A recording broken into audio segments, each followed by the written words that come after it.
already recording. Okay. Okay. All right. The numbers seem to have stabilized, so I believe we will begin today's meeting. Great. Presentation. Welcome, everybody. I'm Angela Moore. I'm on the executive board of the UBCP ACTRA branch. And today we're having our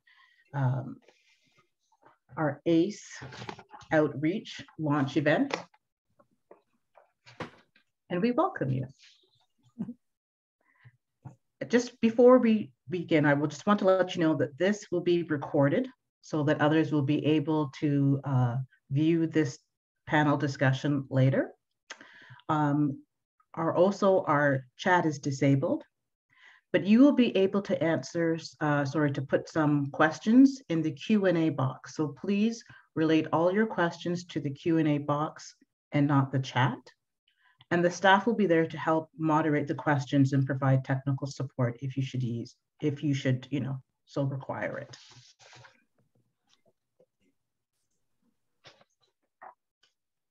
We will start today with our land acknowledgement with our esteemed past president and present treasurer, Keith Martin Gordy. Hello, everyone. We acknowledge that we live, work, meet, and travel on the traditional territories of Indigenous peoples that have cared for this land, now called Canada, since time immemorial. These lands are either subject to First Nation self-government under modern treaty, unceded and unsurrendered territories, or traditional territories from which First Nations, Métis, and Inuit people have been displaced.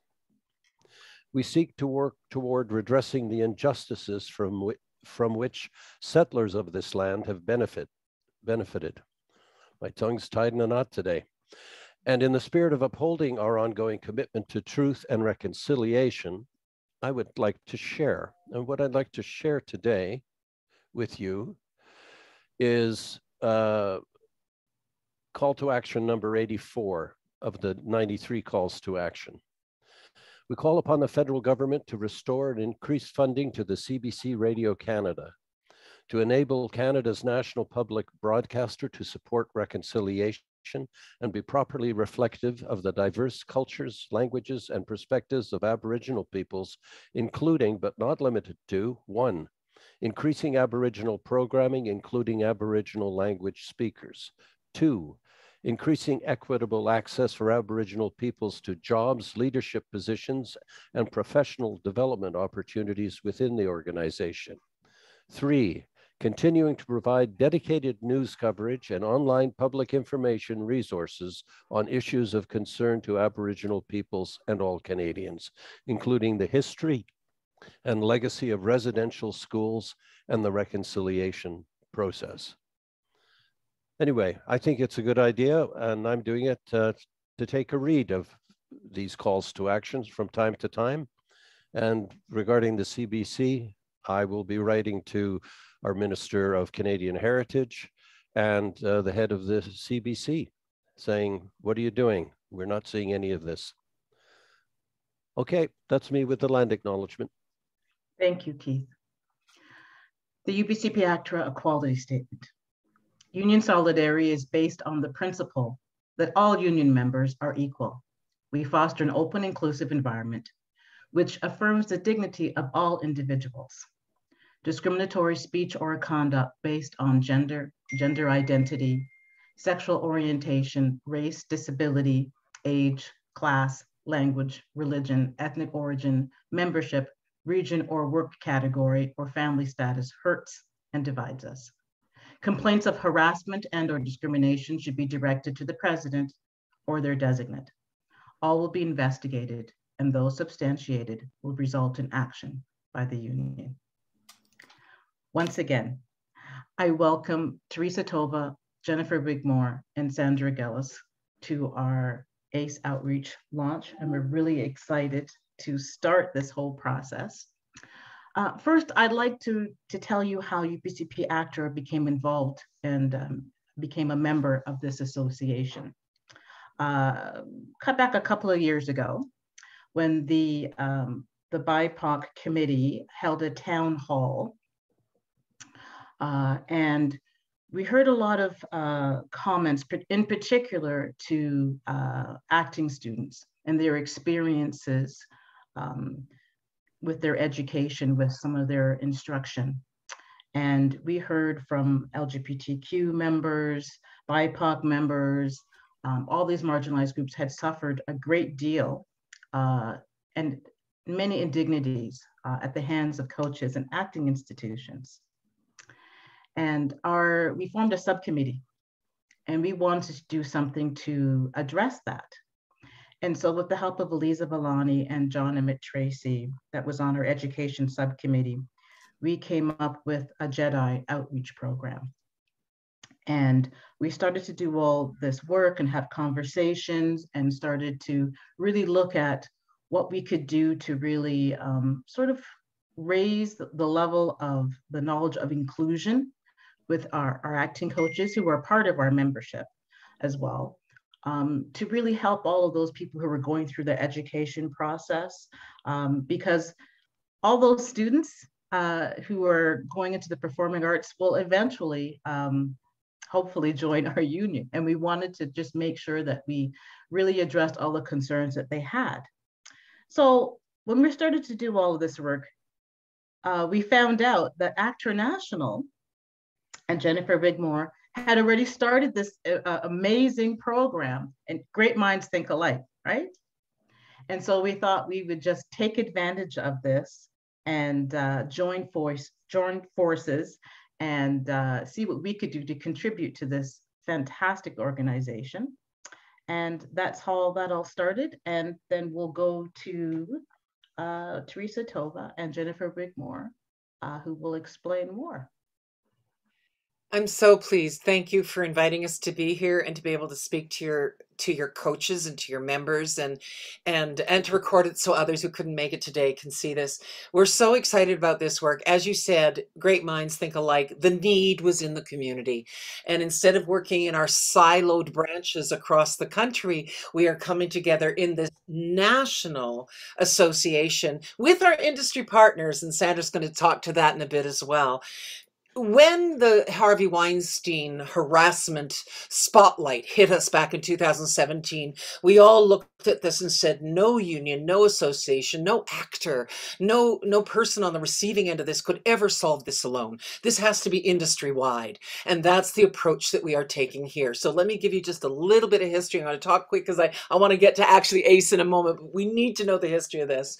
In 2017, we brought the industry together, say, let's stop discrimination, bullying, harassment, and sexual violence, the whole spectrum of bad behavior that was too much in our industry. I'm a Me Too survivor times 4 or 5 and counting when I keep remembering the stuff that's happened to me in the rehearsal room, on sets, etc. We did so much good work in changing the culture in our film, television, and live sector. But the unregulated part, my friends, was the education. Now, back in 17, we created 3 working groups. We created a code of conduct, which 140 plus industry partners are signed onto at this point. We created a safe reporting mechanism. We also created an education committee. So this work of ACE is a direct result of the beginning of that work, documenting what people were doing across the country, the complaint mechanisms, getting schools to sign on, all of that. But there is this unregulated area. I'm just going to flip forward to 2 years ago. All of a sudden, we were hearing some horrible stories. Of abuse in the self-tape environment, in the coaching environment, and we knew that our work was not done. So in Toronto, we had created an ad hoc sexual harassment committee. Jennifer was part of that because she'd been doing, and I'll let you speak to that, Jennifer, such incredible work with an educators conference and Got Your Back, these grassroots organizations. So we spent the last 2 years consulting with coaches, with educators, studios, with institutions, and saying what's in place, especially with students, to say what would have made you feel safer, what would have given you agency to speak up and be able to be safer in the environment.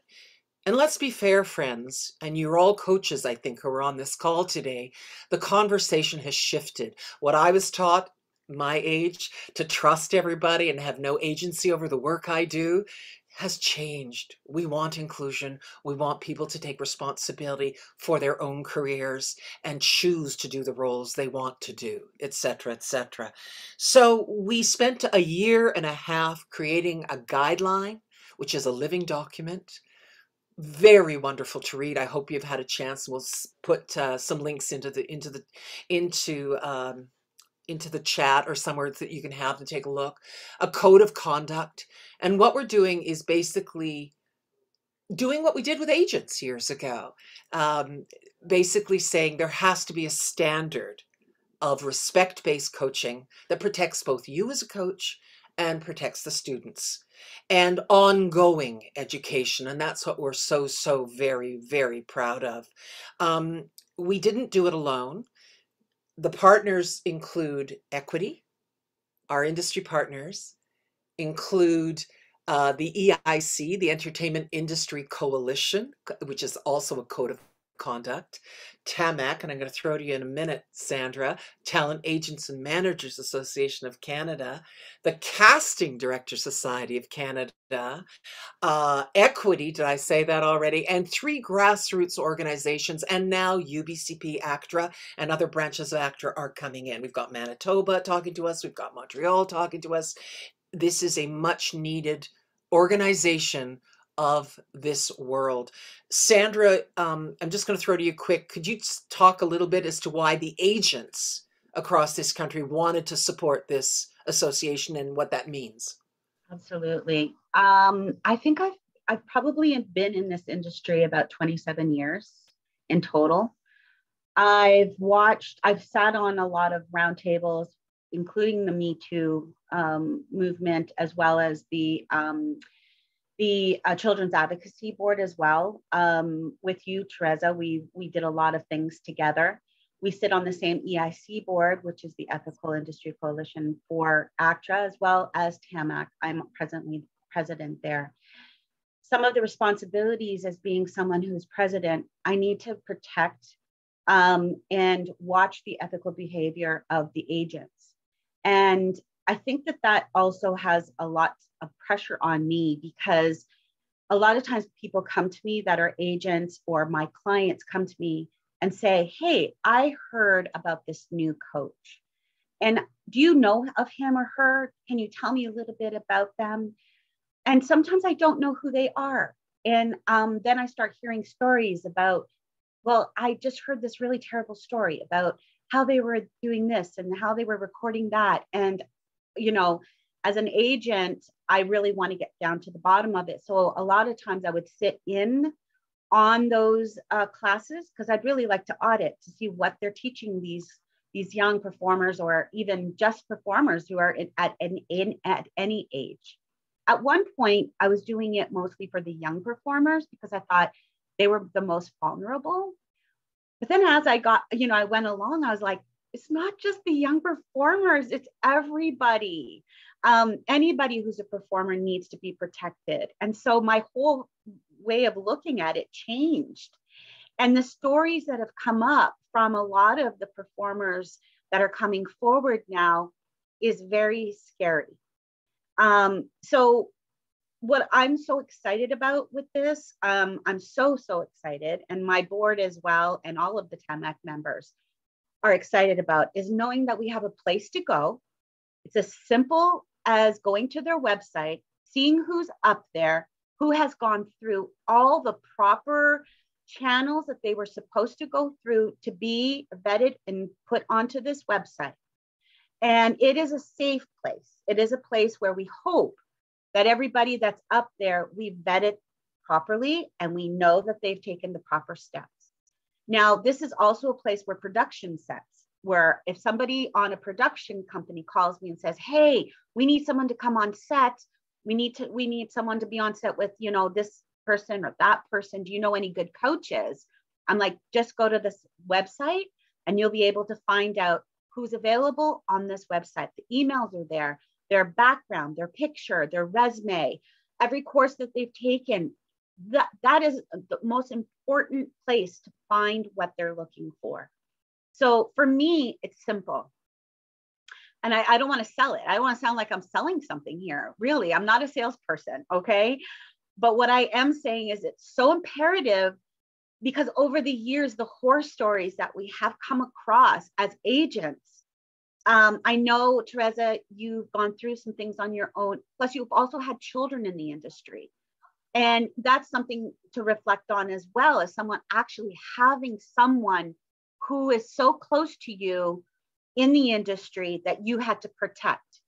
And so for me, I know that all these parents are looking to me, or my performers are looking for a place or a person that I can send them to, that they're going to be safe. So I'm totally behind this movement, you know, this wonderful cause, this wonderful website, this wonderful, amazing, you know, group of wonderful people that put it together. And I know Jennifer, Teresa, you guys like worked your, you know, whatever, hiney off to get this done. So I'm so excited that it's launched and we can move forward with it. So sorry if I just rambled on, but I'm just really passionate. Oh, bless you. One question to ask. What is your commitment from TAMAC towards ACE, and in the future, how you're going to respect ACE accredited coaches? Oh, wow. You signed on to a statement of. Yes.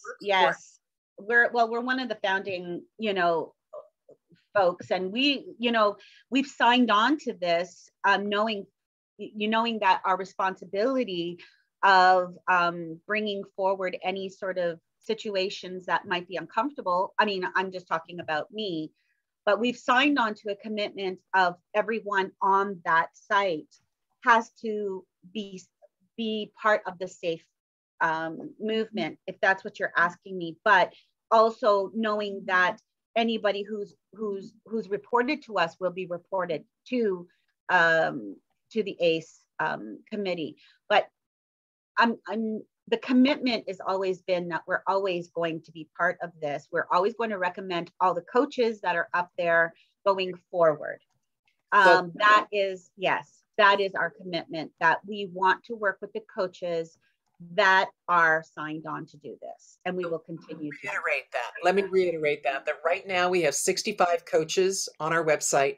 We have over 100 in our pipeline who've already started the application process. And we've got casting directors and agents right now. And we will get more of our industry partners and all the branches, et cetera, that have already come on, including UBCP, to say that as we build the number of coaches who are signed on, that we will get to the point where we will only be recommending, approaching, working with ACE accredited coaches. This will become the standard for the industry. Absolutely. And in the number, we have coaches already who have signed on from England, from the States, and very, very proud to introduce it to UBCP. So Jennifer, I want to throw to you and talk about more of the work that was done for education of educators, and then, of course, our process of vetting and what's needed, et cetera. Teresa, yes. Before we go to Jennifer, I'd like to be able to have that poll up about what kind of education that people feel they may need. The education so they understand the context, and then yeah, let's do it after. All right, thank you. Good idea. we've got a poll. Angela says it's a good one. I didn't want to forget. Okay. No, we won't forget. And I see there's a couple questions in the question and answer, and I'll get to that in a second because they're really good questions. So hang on for a second. So hi, I'm Jennifer, a former Albertan. I've born and raised in Edmonton, and now I live in Toronto. So my heart is in the West. Anyway, I just wanted to just give you a tiny bit of background about sort of how I'm an acting coach myself, and have been for a long time. And part of the way that I got involved in this was I was part of a grassroots group called Got Your Back that started after the Me Too movement in 2017. And we were providing sort of a place for artists to come together to talk about the experiences that they were having and had been having for decades. And very quickly in those, living rooms and we were having chats, we started hearing the stories about acting coaches. They were stories though. And so we needed to do something to get a little bit more concrete information. So we ran a survey in 2018 and it was a very comprehensive survey. It got over 500 responses from acting students and alumni in Canada. And what it revealed it was verification of all those anecdotal stories that we had heard. We published that information on the Got Your Back website, but also in a Howl Around article. And one of the recommendations that came out of that was the call for the industry to create an association, to create best practices and minimum standards for acting coaches in this country, because the truth is we just don't have any. We don't have any minimum standards for acting training and acting coaching. Anybody who has ever acted, even if they've had a one-day part on a movie set, could put out a shingle and say that they're an acting coach.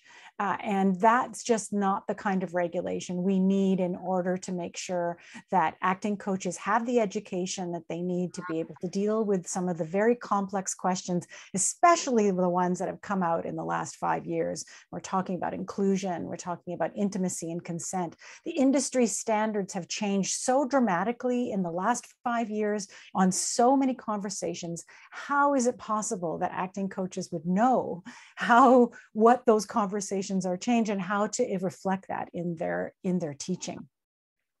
So we quickly sort of came together with Teresa Tova and many of our industry partners, as Teresa mentioned, and created a best practices guide.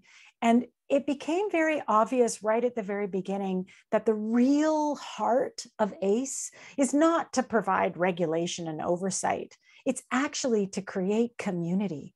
It's actually to give acting coaches and educators, and there are thousands of them across this country, a place for community, to talk to each other, to have a platform for education and re-education and knowledge sharing. Got Your Back hosted a acting educators conference in 2019 here in Toronto. We're very lucky. We had a number of our BC Vancouver colleagues fly into that very special 2-day conference. And what happened was it blew all our minds. We had over 100 educators there who together realized the power of community and the power of learning together and sharing knowledge. We don't need to be in a vacuum. We can be doing this work together. And for sure, the conversations and questions that I have about my own teaching, I know that other coaches are also having about their teaching. And I want to be able to talk to them and to be able to understand how to fix and to upgrade my teaching practices so that I know I'm being a respect-based coach. So that's really my pitch, the heart of it. I know that why don't we run that poll now, Michael, because it has something to do with education. And I want to hear from our participants what they think about education for acting teachers. And the question is, which educational opportunities would help you fulfill your commitment to ongoing education?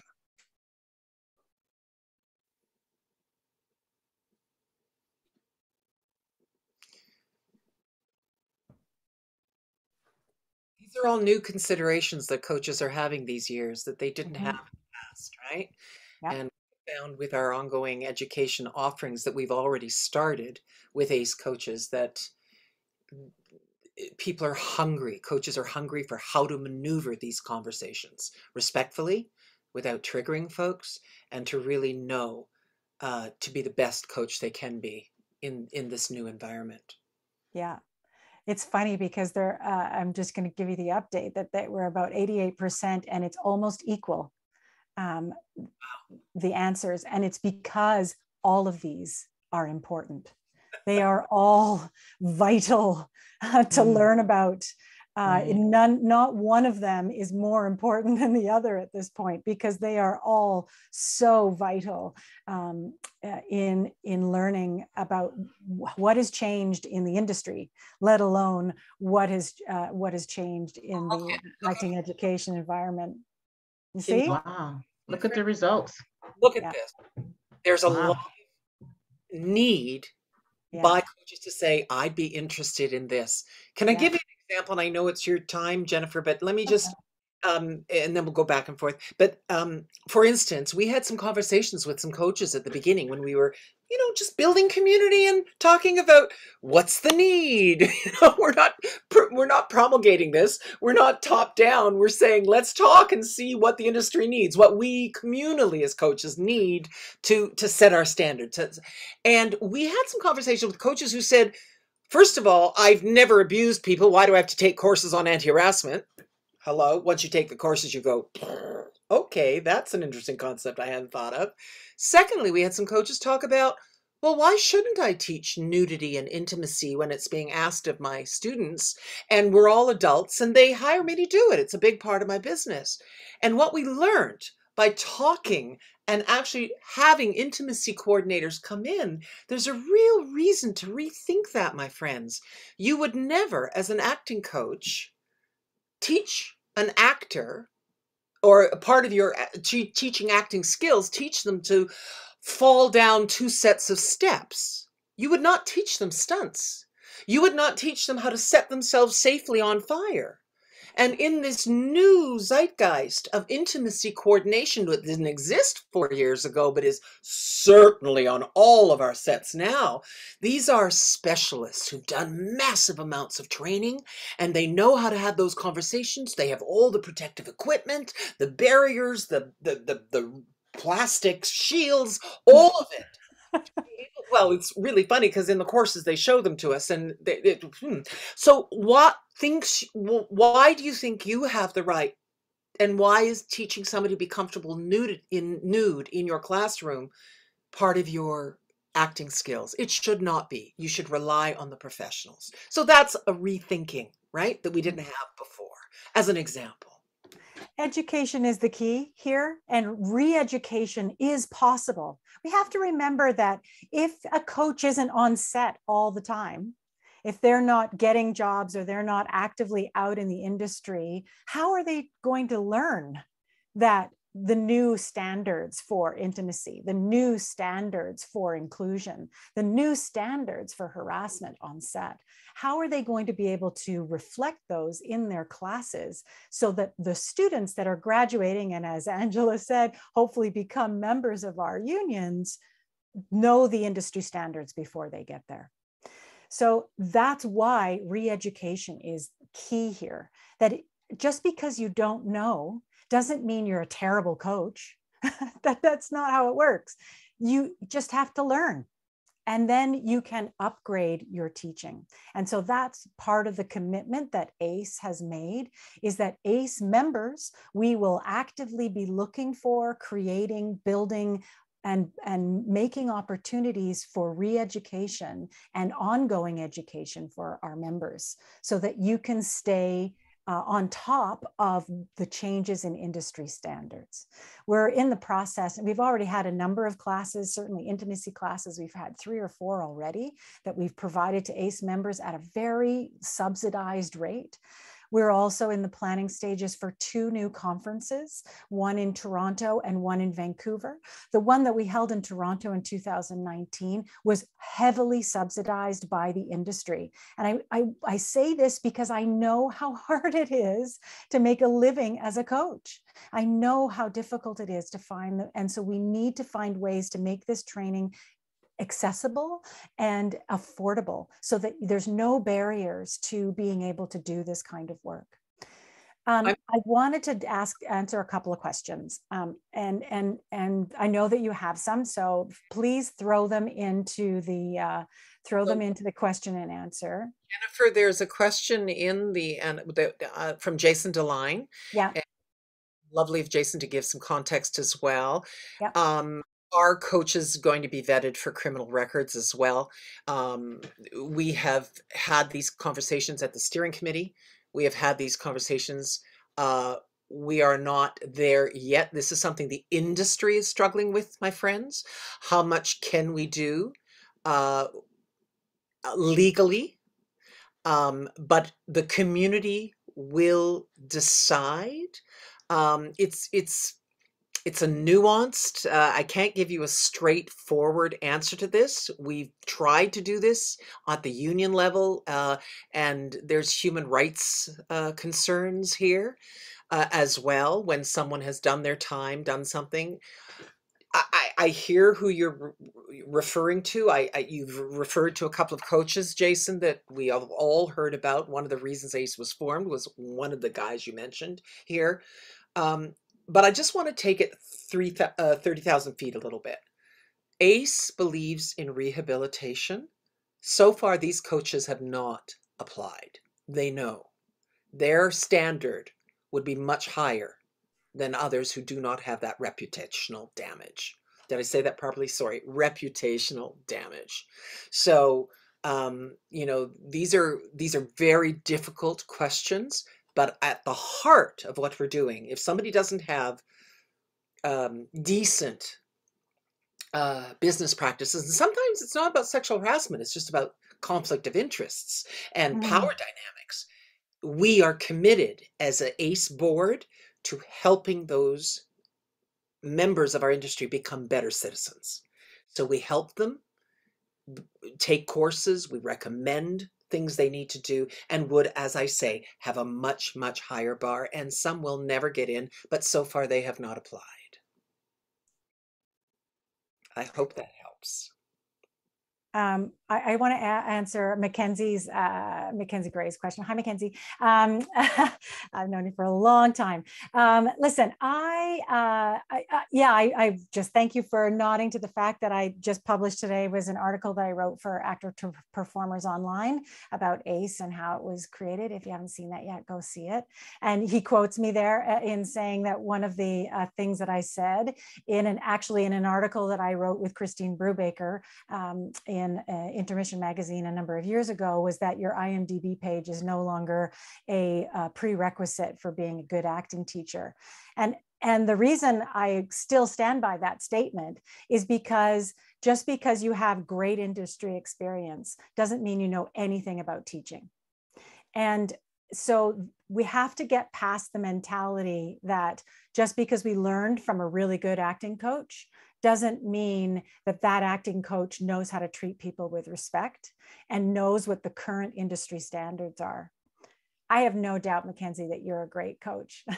And I have no doubt that you would be a credible teacher, because the truth is, it's all about you and what your practices are, not about who you studied with or how long you've even been in the business. You do need to be a teacher for at least a minimum of 2 years to even apply for ACE.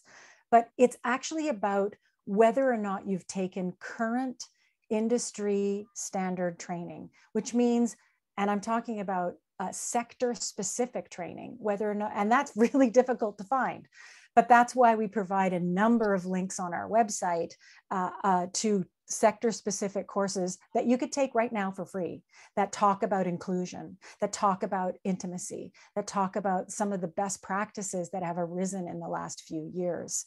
It's not about whether or not you're a good acting teacher. It's actually about whether or not you're a current one. And so that's really the qualifications. We also want letters of recommendation from your peers, from people who've seen you teach, who know your work and who know your teaching practices. And we also want a letter from a current student, somebody who's worked with you as a coach. Those are the kind of the basics of how we vet you. Vetting process is done through our industry partners and current ACE members. So ACE industry partners are all on the website, but they were listed earlier. And so there are various people from those organizations who will have a look at your application. And as long as you have completed your application, you have no reason to worry about being approved. So go ahead, Tom. Time for the website, but one more question. Let's walk you through the website so you can see really how, and I want to thank ACTRA Toronto for helping us with that, and Jennifer, your incredible skills on website development as well. Lisa, I got to say, thank you so much for the meeting that you took with John and I. We are so well aligned with the things you wanted to do to help your members there in BC. And I'm so glad. Again, thank you, Keith, Angela, Ellie, all of you for saying, let's just make sure we're helping run this thing across the country because we need your input. So the question from Eliza is, once coaches are vetted and accepted, will there be requirements for coaches to maintain ACE member status as industry standards improve, and i.e. taking workshops offered by ACE? Yes, Yes, that's a good idea. behind ACE is that there is ongoing commitment. And as a community, we're having a first member meeting since our first one last August or whatever, but now it's been just getting people to sign on. We have our first meeting coming up the end of June. And as a community, we're going to be talking with other ACE coaches, not us deciding what's been important, what is the zeitgeist, what do you need this year? What are the requirements going to be in the conversations that are being difficult to handle in the classrooms today? And we will change those. You know, we might have, well, this is a requirement, and here's 3 or 4 that we all found really useful for today's conversations. Pick your poison. We had one coach who applied for membership who had 27 courses in the last few years. And then we've got others going, why do I have to take courses? So we're really going to run the gambit, but yes, we're going to require it of our ongoing membership to maintain it, that you make that commitment and you prove it to us and send us proof that you have done these courses. Yes, Elisa, it's the community that will decide how many, how often, what courses are required. I don't want to make that decision for anybody. I think the ACE community of members should make that decision for themselves because they're the ones that are going to have to do it. And the truth is, if you are somebody who teaches and you promote the idea that as an artist, we're lifelong learners, how is that any different for you as a coach? Well, every other industry insists on it, so it's about time we do it here, which is why. Should we share the website? And then I'm sure there'll be more questions as we show you what we are highlighting for now and how to maneuver it. There you go.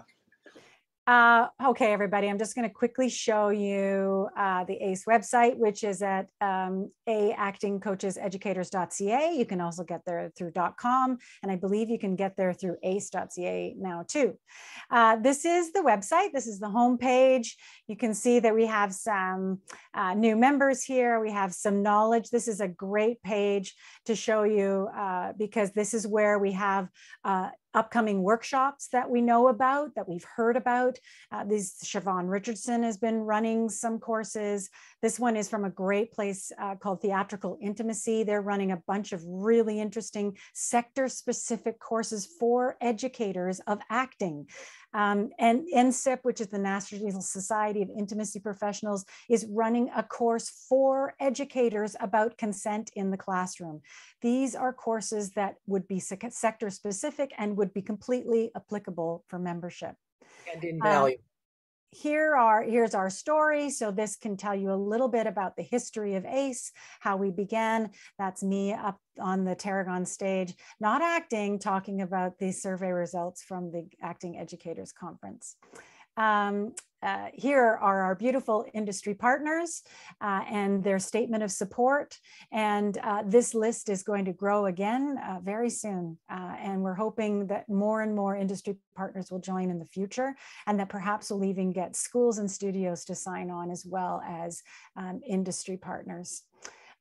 Here is our beautiful members. You can see them all here. You can get them by alphabetical. As soon as we grow the number, we'll probably separate them via region or discipline, maybe. But you know, I'm only one woman to build the website. So we have over 60 coaches already approved and vetted as ACE members. Let me just pick one here. Oh, here's the beautiful Jani Lazan. Her show in Toronto is amazing right now. So you can go to Jani's website, you can see Jani's specializations, and you can see her little bio here. This is what we are offering our coaches as sort of direct links. And then hopefully we'll have more information here as we go along, as we grow. So this is just a very exciting way to show the members. There's a great BC coach right there. And you can, you know, click down and go down lower to K and O. I want to show you this page, really important. This is about joining ACE. The process is all here now. It's very straightforward. You need to fill out an application form. You need to read the member guide. You need to sign the code of conduct. You need to send us our CV. You need to get 3 letters. And then you need to have done 3 courses that are sector specific. And two courses that are sector specific. And we talk about what are sector specific courses and what is proof, because we know that proof is different for all different kinds of folks. So we're going to trust you. We believe you. So we take proof in a very number of different ways. We have resources here. So here's for students. These are resources that we have for students who might come to our page looking for a great coach, and some resources for them in terms of what they can expect from a really good respect-based coach. This could also be for parents and for production, obviously, as Sandra mentioned earlier. Here's the code and the member guide. Yeah. We are going to be working with Stream and other folks from BC who've already committed to doing this with us.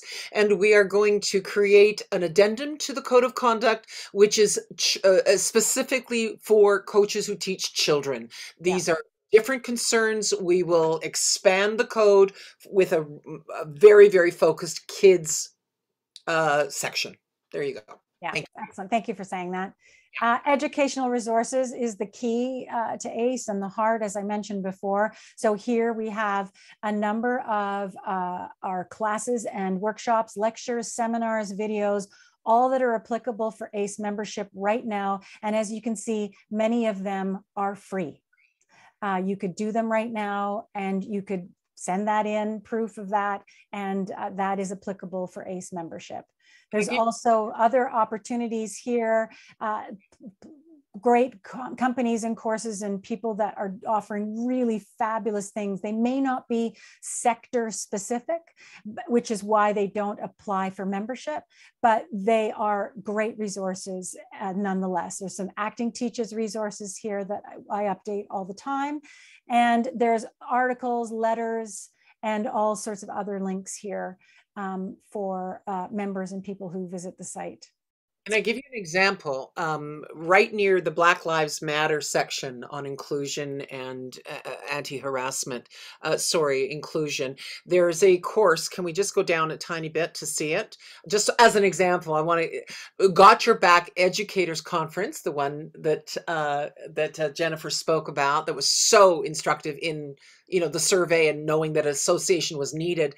There are 2 courses by Tanisha Tate that are free. They are webisodes you can listen to. So I can't tell you, because I do this work with interfacing with our coaches who are applying.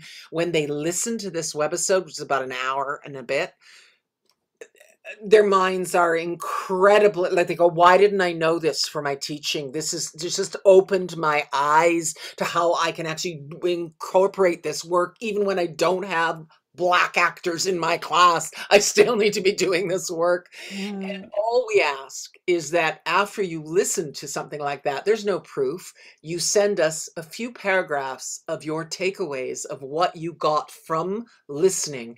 And I'm telling you, most people send 2 pages, not a few paragraphs, because they're so inspired. And coaches have written and said, this must be required learning, this conversation. And we're looking to have Tanisha come in and do a course with us as well, as soon as she can. Honestly, the thing is that once you listen, so many coaches, I mean, most coaches are fabulous, passionate, dedicated people. It's not making a giant gobs of money here. You know, they do it because they love it. And so once you learn how to do it better or learn something new to add to your toolkit as an acting coach, it just makes everything better. It makes your teaching better. It makes your students better. It just makes the industry better. And so that's the reason for ACE. And we really hope that you will join us and join this movement to make respect-based teaching in acting standard across this country. My gosh, I was just going to say no questions left, but great question just came in. Can I read it out loud? And Yeah. Simon, thank you for this, because it's all in what we're planning on. Yes, great question. Culture in big institutions where some of the biggest problems have happened, I'm going to say. Anyway, like colleges and universities, often acting programs at these institutions have little, I think, to no academic oversight and operate in a bubble. As a result, they have a history of abusing theater and film students. Ain't that the truth? How can we approach schools like Ryerson, York, UBCP, Langford to sign on to ACE? So I'm going to throw to Jennifer in a minute, but what we have done, because we know we need to get there. But when we created the Creative Industries Code of Conduct, you need to understand, National Theatre School came in. Ryerson, York, all these other schools that were having trouble, they were going, we've got our own policies. We're not going to have you tell us what to do. Ridiculous, ridiculous. So what we've started with is individual coaches and studios, my friends, because those individual coaches teach in many different studios and also teach in some of these institutions. So some of the heads of these institutions are writing letters of recommendation for their coaches to become members of ACE. Eventually, we will get to the institutions. We've started talking to government. They are interested in supporting this work. They want education across the country. You know how committed the government is. This is feds, and we can do it locally as well. But the feds right now are talking to us and saying, this respect-based work, it needs to be supported. What do you want to do? So we will build traction. And Simon, thank you for the question. We will get there, but we need to do it step by step. Here's the thing. Universities and colleges depend on professionals teaching in their programs. That is like every university and college wants professional actors who teach. And really the professional, that's part of why, you know, people want to go there, is because they're getting trained by professionals. So if the industry standard becomes ACE, means that you're a professional and means that you have current industry knowledge of teaching practices and respect-based coaching, that will only trickle into the institutions.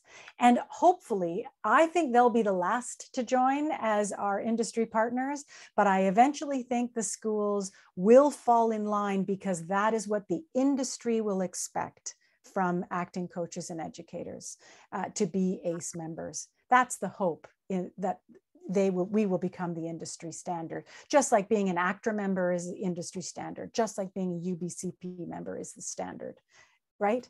That's what we hope eventually will be the standard. But it's a terrific question. You know, we are a small but mighty little organization right now, so we can't do everything. And you know, once we have a critical mass of members, the members will start getting more involved. The members will become the board, and the members will start doing things like Mackenzie's asking for, advocacy for teachers, and potentially getting qualification for discounts and at Apple. How nice! Wouldn't that be great? Yes, of course, we'd love to do all that stuff, but now it's just the most important thing now is keeping to have the meetings that we're having right now and getting more and more coaches to become members.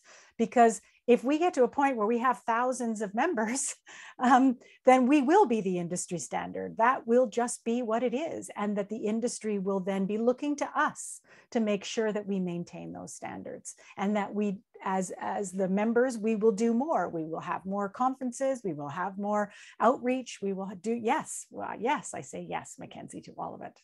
So Jason, there is another question, and You know, Jason, one of the reasons we need funding, and is that there's only so much you can do with a basic website. But your suggestion about and Sandra, I understand why you said, where you can see the courses. Well, you're on the vetting committee, my darling. That's why you see them.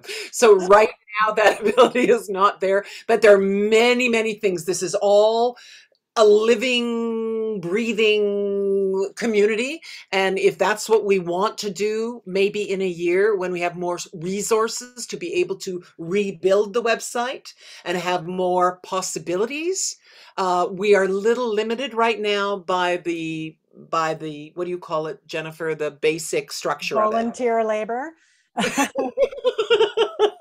No, but basically the ability of the programming.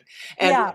things we wanted to do, we couldn't do because we were limited, but we do know that we will need a more sophisticated website for all these other possibilities. Yeah, but we're going to need money for that. That's just the fact. The truth is, it doesn't cost anything to become an ACE member right now. We have absolutely zero funding. And so, while I want to do so many things, and our steering committee has grand visions for what we will be able to do in the future, we need to get some stable funding, and we need to get some staff, maybe, some people who will help us. We've been very, very fortunate to have incredible help from our industry partners who have built our website for us and helped, facilitate Zoom meetings and all kinds of stuff for us, given us free stuff in order to help share this work and share the burden, because it is an industry organization. Yeah. Can I just jump in here to say something? Yeah. I just wanted to give a shout out to Simon McIntyre. I forgot to mention him earlier. He is also a part of our education subcommittee here. And when we were having earlier discussions, my training is still ongoing, but he just reminded me by sharing through, some of his experiences and his education process as a performer, how lasting some of those effects can be. And I'm not talking about the actual acting skills that we learn. It's how our acting coaches and teachers have made us feel. That's the lasting thing. And then out of all the town halls that we've had about anti-oppression and sexual harassment, that's one of the things that I can see every day with my fellow colleagues, is the damage that it has created amongst our peers. And that is what we are seeking to address with a fantastic organization as ACE, right? Is that this need is coming from our peers, from our colleagues who want to raise the level of inclusion and professionalism amongst our acting coaches and educators. It is vital, because we are the acting coaches, we are the educators, and we are the students. Not just for once, in the past, but ongoing. And we just want to be able to raise that bar so that we can all feel appreciated and respected when we're going through our coaching throughout our entire careers. So I just wanted to, thank Simon McIntyre for all his contributions. He was there along with Eliza and John, having these discussions here at UBCP ACTRA. And that is why we feel so strongly about being a member of this fantastic organization. And you've all, as coaches here, had an opportunity to get in on the ground floor as this begins to flourish. So I hope you will all take advantage of this program as we're sort of ramping up, because it's going to be amazing. Oh, I love what you said, Angela. This is the thing I hear from coaches all the time. Why do I have to take courses? I'm a professional. Well, you know what? You don't know what you don't know. And the truth is, you may be teaching things that are completely outdated, not because you're mean or you're a bad person, but because you're outdated and you need to learn the new ways of thinking, or the new ways of doing something, or the new ideas that are out there. And when you know better, you do better, but you won't do better if you don't know, if you haven't learned. And so that is why re-education and continued education is vital to acting education. Because just because you're a good actor doesn't mean you're a good teacher. And why don't you really want to make sure that you're a good teacher? Mhm. Because you are responsible for people's dreams. You are responsible for their lives.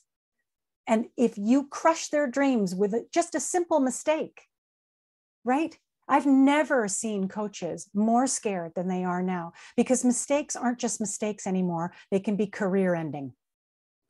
So you have to protect yourself by making sure you are up to date and that you have the information and the training to make sure that you are having ethical and respect-based teaching practices. Yeah. Absolutely. Well said. Well, I think we were going to try and bring it in an hour. You guys are, I shouldn't say guys, I'm sorry. There's more than just gendered guys on here. Old habits die hard. See what I mean? Mhm. But you're asking lots of great questions that are still open. Oh, But you're there's a also question. asking about how to join. And so please go to the website. I've put it in a couple of places. Maybe we can get Michael or whoever to send out, or, just write us. Check out the email, the website. I'm sorry. Check out the website. It's actingcoacheseducators.ca. The link is in the answered questions. Please go there, go to how to join, and it's right there. The emails come in and we'll be communicating, and we will help you with whatever questions you have. We'll pick up the phone old school and talk you through it. Yeah. We're here to help you. That's the bottom line, is if you want to become a member of ACE, we'll help you become one. Even if that means you need to take a couple of courses, we'll help you find them. We're committed to making this a conversation and committed to helping you become part of a community where we all do this together. We don't have to be alone in our silos anymore. It just doesn't make us better coaches. And so for the UBCP coaches that are out there, what can you do? Well, our committee will be sending out a questionnaire. We want to gather more information from this local community to find out about some of the interests you may have in your education. So once we have that all complete, we'll be sending it out to our entire membership. So we just need you to respond so we can have this information, so we can help Jennifer and Tova really grow this organization, and what we can do here locally to support you by having courses. Yeah. That's what you can do to help. And just imagine the conversations you're going to have when we have community meetings with coaches from across the country and share your common concerns. And we've got coaches who work both sides of the border, friends. And I'm sure we're going to have more of those out in BC. So we really need to help each other maneuver this challenging time and set a bar that says, hey, whether I'm good for you, ACE can't say, but whether you are immersed in respect-based education for yourself and for your students, that we can attest to. Yeah. There's much work to do. If you want to volunteer or help us, we will take it. We've got a number of committees on the go. We have an education committee that are going to be really instrumental in the coming days and weeks and years in building great courses for coaches, and also helping to plan and build our conferences. One of them is coming to Vancouver, so we will make sure that you'll all know about it when it comes, so that you can come and spend a couple of days immersed, as Tova says, in respect-based teaching practices and being together in a room, which is vital to talk about all the issues. I know that this is new, the idea that acting coaches need an association. It's a new idea. But remember, it wasn't that long ago that there was no unions. And it wasn't that long ago that we didn't have we didn't have an agents association, right? Well, if you think about it. But, the agent, the first EIC, I came in right after that into leadership, and TAMAC. How long have you been around, Sandra? The old times where everybody was on their own and they were all in competition, and this has just meant a much healthier environment for agents, for the industry. Unions know who to talk to because there is an association. So this helps the whole industry by doing this. So we've been pushing against open doors. Sounds to me by your questions and by your questions about how do I get in, that you're feeling very positive about it. Thank you for your time. Yeah. And your commitment, leadership of UBCP ACTRA and your coaches. Please share this with your friends that you respect, that are good coaches out there. That will help the movement a lot. I look forward to seeing all your applications. Yay! Before we close, Keith, did you have anything to add? Or Sandra? Well, a long time ago, I was a coach and acting teacher. Haven't done it in years, but gosh, maybe I should start again, and I know where to start. Yeah, why not? I'm going to be busy with courses and whatnot as I engage. Yeah, it'll open No, I your think mind. it's wonderful, and I'm glad it's across the country. That's so important. Yeah, it really is. Last words from Sandra. No, I'm just so pleased. I'm just so happy. I'm just so excited and thrilled that this is finally happening. Yeah. So many stems have happened along the way, but finally there's a solid, trunk of the tree, and it's a solid one, and I'm so excited. So I'm thrilled that this is happening, and I can't wait to see how fast and how glorious it grows along the way. So just to start, but we're getting there, right? So very happy.